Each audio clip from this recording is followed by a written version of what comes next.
आप देख रहे हैं अल्फा डिफेंस हिंदी में आपका स्वागत है। आज के इस वीडियो में हम लोग बात करेंगे एडवांस मीडियम कॉम्बैट एयरक्राफ्ट के बारे में। देखिए, इस एयरक्राफ्ट को लेकर सीसीएस पेपर साल 2021 में भारत सरकार को जमा करा दिए गए थे और तब से ये एयरक्राफ्ट सीसीएस अप्रूवल का वेट कर रहा है। यानी कि भारत सरकार को ऑलरेडी पता है कि इस एयरक्राफ्ट की कीमत क्या होने वाली है, इसके डेवलपमेंट में कितना खर्च आने वाला है, और इस बात में कोई दो राय नहीं है कि ये फाइटर जेट प्रोग्राम काफी कॉस्टली प्रोग्राम होने वाला है।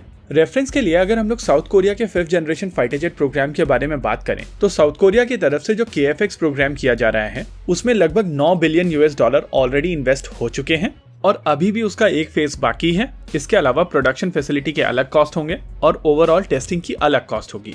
अब भारत में कई न्यूज आउटलेट्स के माध्यम से ये कहलाया जा रहा है कि भारत को स्ट्रैटेजिक पार्टनरशिप मॉडल के तहत आर्म का प्रोग्राम बनाना चाहिए। देखिए, ये चीज ना भारत सरकार की तरफ से कही गई है, ना ही एरोनॉटिकल डेवलपमेंट एजेंसी या फिर HAL की तरफ से कही गई है। न्यूज में ये चीज कुछ कंपनीज द्वारा डाली गई है जिनका मानना है कि अगर आर्म का स्ट्रैटेजिक पार्टनरशिप मॉडल के तहत बनाया जाता है तो उनको इसमें फायदा होगा और ये प्रोग्राम उनके लिए इकोनॉमिकली वाइबल हो जाएगा। ये न्यूज जब सोशल मीडिया पर आई थी तो बहुत सारे लोगों को ऐसा लगा था कि भारत सरकार की तरफ से कहा जा रहा है कि HAL और ADA मिलकर कुछ और देशों को इस प्रोग्राम के लिए पार्टनर के तौर पर जोड़ें, जैसा कि कान के लिए पाकिस्तान और अजरबैजान को टर्की जोड़ रहा है या फिर इंडोनेशिया को KF-X में जोड़ा गया है। देखिए, स्ट्रैटेजिक पार्टनरशिप मॉडल पूरी तरीके से डिफरेंट मॉडल है और यहाँ पर स्ट्रैटेजिक पार्टनर का मतलब है कि फॉरेन OEM जिसके पास में टेक्नोलॉजी है वो अपनी टेक्नोलॉजी भारत के साथ में शेयर करेगा और इंडिया में एक प्राइवेट सेक्टर कंपनी आमका को बनाएगी। कुछ समय पहले हम लोगों ने इन 3 प्राइवेट सेक्टर कंपनीज के प्लान्स को एक 3 वीडियो की सीरीज में कन्वर्ट करके आपके साथ में शेयर किया था और अभी मैं उसको प्लेलिस्ट में डालकर एग्जैक्टली यहाँ पर लिंक कर दूंगा और अगर आपने वो सीरीज नहीं देखी थी तो आप आई बटन में जाकर उसको चेक कर सकते हैं। बेसिकली यहाँ पर Indian private sector company foreign OEM के साथ में मिलकर उनके 5th generation fighter jet programme को भारतीय रिक्वायरमेंट के लिए मॉडिफाई करने के लिए आगे आई थी और ये सारे के सारे प्रोग्राम MRFA के साथ में जुड़े हुए हैं। जैसे कि अगर भारत टाटा F-21 खरीदता है तो F-35 की कुछ टेक्नोलॉजी टाटा आमका के लिए अक्वायर करेगा और उसके बेसिस पर आमका भारत में बनाया जाएगा।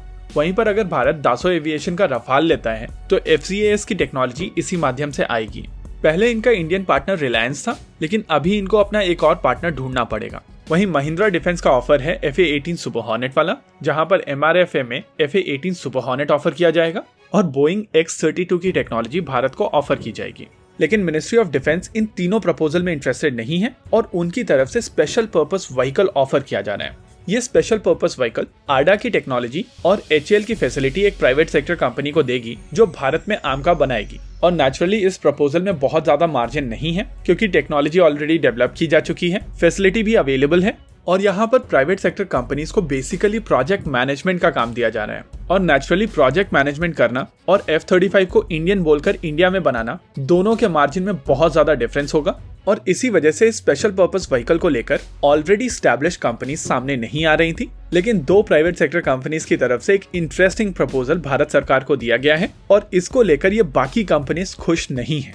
ओवरऑल आने वाले कुछ दिनों के अंदर आपको बहुत सारे हिट जॉब आर्टिकल्स मिलेंगे, लेकिन इवेंचुअली कुछ होना होवाना नहीं है। हालांकि सीसीएस की तरफ से अगर आमका के फंड्स अप्रूव कर दिए जाते तो चीजें बेहतर हो जाती। इसी के साथ आज के इस वीडियो में रखते हैं केवल इतना ही। वीडियो को अंत तक देखने के लिए धन्यवाद। देखते रहिए अल्फा डिफेंस। जय हिंद।